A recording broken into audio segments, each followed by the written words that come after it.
Hello guys! Hello Sagittarius! Welcome dito sa aking channel. Kapalaran 888. Welcome. Alamin natin kung anong messages, vibration, gabay energy para sa lahat ng Sagittarius. I hope na makuha mo yung energy. Solar plexus chakra, para din siyang the sun. Tingnan natin Sagittarius.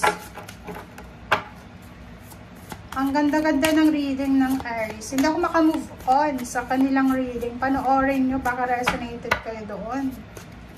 Okay, wow! Same with Aries. Ang galing.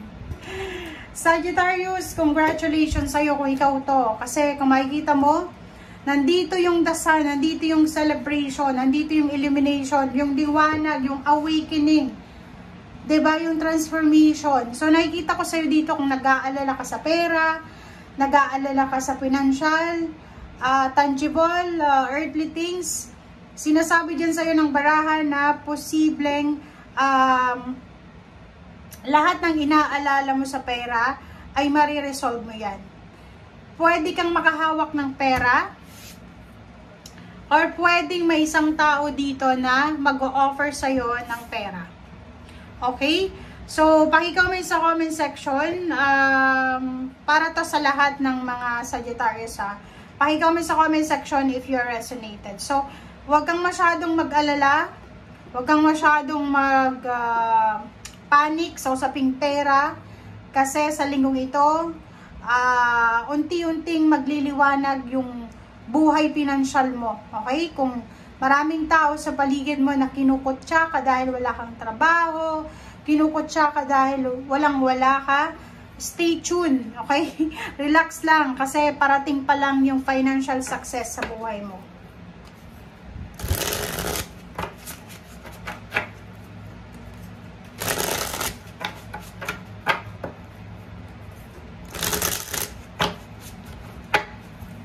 Okay. Oops, sorry. Sagittarius. First card natin, oh. Kasasabi ko pa lang Sagittarius, it's a good news. Pwedeng makatanggap ka ng message from Earth signs, Virgo, Capricorn, or Taurus.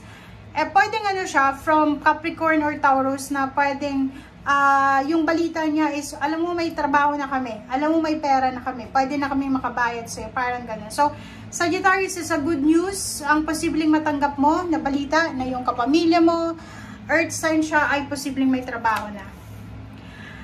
Three of Swords. So, nakikita ko sa'yo dito na posibleng medyo medyo magkakaroon ka ng, magiging sensitive ka this week kasi pwedeng may problema ka sa pera tapos gusto mong umutang sa kapamilya mo na Earth signs, Virgo, Capricorn, and Taurus. Kaso lang, i-decline nila, i-reject nila yung hinihingi mong pabor. And nakikita ko sa'yo dito na makakaramdam ka ng disappointments, ng pain, ng heartaches, or anything. Nakikita ko rin sa'yo dito na pwedeng love life to. Nakikita ko sa'yo dito na sa linggong ito, pwedeng everyday naman to nangyayari. Meron ditong Sagittarius na marami kang pinagdadaanan na pain and heartaches dahil sa relationship. Pwedeng hindi ka makapag-focus sa trabaho mo kasi stress ka sa relationship. Pwedeng yung kalibin mo, pwedeng yung asawa mo, yung boyfriend, girlfriend, ay masyado kang pinipressure sa usaping pera. Paki-comment sa comment section. Okay? Wheel of Fortune, Eight of Cups. So, nakikita ko sa'yo dito na isang pagbabago sa usaping pinansyal ang mangyayari sa buhay mo. So, yung Wheel of Fortune is all about change. So, yung Eight of Cups dito is about relocation, travel, and makikita mo dito na kung nagbabala ka ng mga ibang bansa or lumipat ng lugar, lumipat ng ibang probinsya, ibang city, sinasabi na posibleng magbago yung takbo ng financial mo dyan sa city na yan na pupuntahan mo. Four of Cups, and then Page of Swords. Nakikita ko sa'yo dito, if OFW yung asawa mo, yung partner mo, yung kapatid mo, yung magulang mo, nakikita ko sa'yo dito na posibleng nasa Pilipinas ka or ikaw mismo yung nakaka-experience ang ganito. So, if mayroon tayong mga OFW na kapamilya make sure na kumustahin natin sila. Hindi lang yung pag nagpadala sila, tatanggapin natin. Make sure na kumustahin mo rin, ganyan, ganito. Kasi naghihintay din sila ng mga messages galing sa inyo. The Tower and Two of Pentacles. So nakikita ko sa'yo dito na sa usaping pera, nahihirapan kang magtipid. Okay?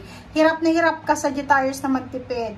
Ang pangalawa, nakikita ko sa'yo dito na nahihirapan ka din na balansehin yung pera mo. 'Di ba? Yung parang sumahod ka tapos ubos agad. Parang ganon. Nakikita ko sa'yo dito, if nasa ibang bansa ka, pwedeng, dinadalaw ka ngayon ng homesickness. Okay? Na parang gusto mo nang umuwi ng Pilipinas. Oh, 'di ba? Isa continuation of Four of Cups.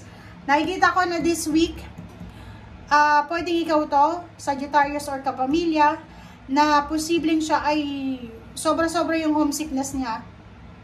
Hindi siya makatulog sa gabi dahil sa problema sa pera. Hindi siya makatulog sa gabi, payat na siya dahil sa problema sa trabaho. Or gusto niya nang umuwi. So, nakikita ko na may isang tao sa buhay mo na gusto nang makalaya sa kung ano man na stagnation na pinagdadaanan niya. Okay? So, pwedeng, pwedeng kapamilya, pwedeng nanay mo, pwedeng kapatid, pwedeng relatives mo na Aries or Leo or same Sagittarius na nakikita ko na pagod na siya sa paghihintay, pagod na siya sa pag-iisa, pagod na siya sa ginagawa niya. Okay? King of Cups, sinasabi ng baraha na posibleng ikaw, Sagittarius, ang makakatulong sa kapamilya mo na to na may pinagdadaan ng depression, anxiety, or problema. Pwedeng ikaw ang makakatulong sa kanila para maging maganda yung takbo ng kanilang isip at puso.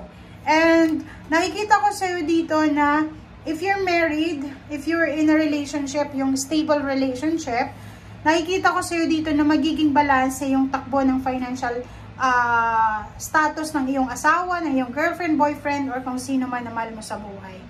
Okay? Six of Rods and Temperance. So, kung medyo sawang-sawa ka na sa paghihirap or pwedeng sawang-sawa ka na sa mga nangyayari sa buhay mo na hindi maganda, sinasabi sa'yo dito, Sagittarius, huwag kang mag-alala kasi malapit mo nang makuha yung Six of Rods. Yung Six of Rods is all about success. It's about recognition, it's about rewards, awards, wish fulfillments, pangarap mo to, parang kung ano man tong pinapangarap mo sa buhay, ay makukuha mo yan, diba? Parang wala kang wini-wish na hindi mangyayari. Ang kailangan mo lang gawin sa ngayon is maging mapasensya ka. Be patient na darating yan sa'yo. So, kung makikita mo dito, is an assurance na makakamit mo yung Six of Rods, makakamit mo yung pangarap mo sa buhay, but kailangan mong maghintay. Okay? Thank you guys for watching. Bye!